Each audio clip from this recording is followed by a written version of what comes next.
कलियुगा माझे करावे कीर्तन, तेने नारायण देईल भेटी। तुकाराम महाराज म्हणतात, कलियुगात जो व्यक्ती, जो माणूस कीर्तन करेल त्याला नारायणाची म्हणजे देवाची प्राप्ती होईल। आणि तुकाराम महाराजांनी अभंगात वर्णन केलंय म्हणजे मात्र सत्यच आहे, यात काही शंकाच नाही। पण आत्ताच्या काळात आम्ही जी कीर्तन करतोय तशी कीर्तन करून देव भेटतो का? जशी कीर्तन आता होत आहे तीच व तशी कीर्तन करण्याचा शास्त्रात आदेश आहे का? तर चला या व्हिडिओ मधून जाणून घेऊया।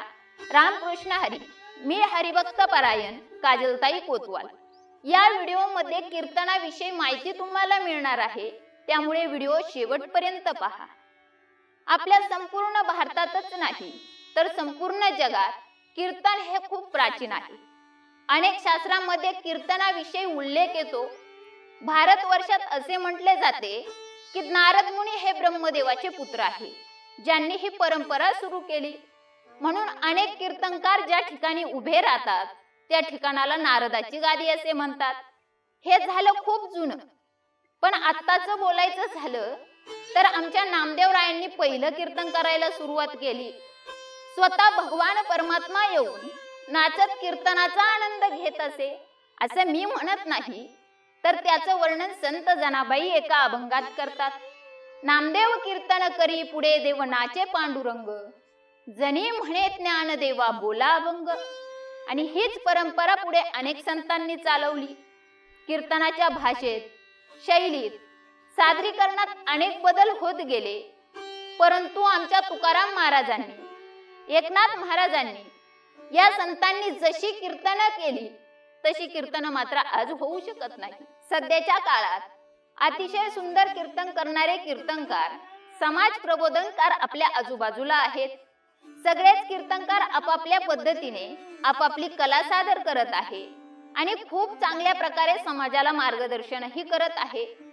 परंतु फक्त अभंगाचा सरळ सरळ भावार्थ सांगून आपण कीर्तन संपवतो, हा आपला कमीपणा आहे। आपण कुठेतरी कीर्तनाचा उद्देश विसरून चाललोय। समाजाला कीर्तनाचा खरा उद्देश पटवून देणं हे आपलं पहिलं आणि प्राथमिक कर्तव्य आहे असं मला वाटतं। आणि येणाऱ्या तरुण वर्गाला त्याची खूप गरज आहे। आताच्या या काळात जर गावात कीर्तनाचा कार्यक्रम असेल तर तरुण वर्ग हा मोठ्या प्रमाणावर गैरहजर दिसतो। देवांविषयी त्यांना जास्त आशा अपेक्षा नाहीत। काही जण तर देव नाही असं बोलताना दिसतात। तर एक कीर्तनकार या नात्याने माझं पहिलं काम आहे की तरुण वर्गाला भक्ती मार्गाकडे वळवण्याचा प्रयत्न करावा। तरुणांना ज्या गोष्टीमध्ये आनंद वाटतो तीच गोष्ट कीर्तनाच्या माध्यमातून सांगून त्यांचं मन परिवर्तन करावं, त्यांना वाईट मार्गाला जाण्यापासून थांबवावं। अनेक कीर्तनकार हे काम करतही आहेत, पण शेवटी हे करत असताना ध्येय आणि उद्देश हा एकच असला पाहिजे की आपल्या कीर्तनाची आणि वारकरी संप्रदायाची मर्यादा तशीच राहिली पाहिजे। आपण जे 2 तास ओरडून कीर्तन करतो त्याचा समोर बसलेल्या समाजावर काही परिणाम होतोय का? आपण फक्त पाकिट घेऊन निघून जातोय? याचा विचार प्रत्येक वक्त्यानं, कीर्तनकारानं केला पाहिजे। कारण आपल्या कीर्तनाचा उद्देश मात्र समाजाला मार्गदर्शन करून भक्ती मार्ग दाखवणं आहे, त्यामुळे त्याची मर्यादा जपायला हवी, तर घेतलेल्या मानधनाला उपयोग राहील। हा प्रश्न मात्र अनेक समाजातील लोक घेत असतात की महाराज खूप मानधन घेतात। मान्य आहे मला, महाराज खूप मानधनाची मागणी करतात, परंतु त्यामागेही काहीतरी कारणे आहेत। शेवटी महाराज देखील माणसंच आहे, संत महात्मे नाही। ते फक्त संतांनी दिलेलं, देवानी दिलेलं काम करतात। जे संतांचं, देवाचं काम करतात त्यांनी मात्र कायम गरीब राहावं ही आपल्या सनातन धर्माची शिकवण नाही। धर्मासाठी काम करणाऱ्याला देव भरभरून देतो, मग त्याची चिंता आपण करून उपयोग नाही। अनेक वेगवेगळ्या विषयांवर कीर्तन होत राहतील, परंतु त्याच्यातील 6 विषय महत्वाचे आहे जे मी तुम्हाला सांगणार आहे। पहिला विषय आहे स्वरूप कीर्तन, ज्यात आपल्या वेदांविषयी, जीवशिव ऐक्याविषयी आणि आपल्या अस्तित्वाविषयी विचार मांडला जातो, त्याला स्वरूप कीर्तन असे म्हणतात। दुसरा विषय आहे गुण कीर्तन, ज्यात देवाच्या गुणाचे वर्णन करतात। जीवन जगत असताना अंगात गुण असणं खूप महत्वाचं आहे. त्याचं वर्णन तुकाराम महाराज एका अभंगात करतात. करावे कीर्तन मुखे गावे हरीचे गुण. तिसरा विषय आहे धर्म कीर्तन. धर्म कीर्तन म्हणजे धर्माचे महत्व व धर्म म्हणजे काय हे या कीर्तनातून सांगितले जाते.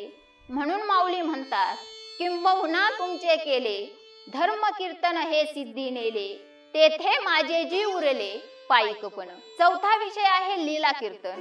लीला कीर्तन म्हणजे काय तर काला, ज्यात भगवान श्रीकृष्णाच्या चरित्राचा उच्चार केला जातो.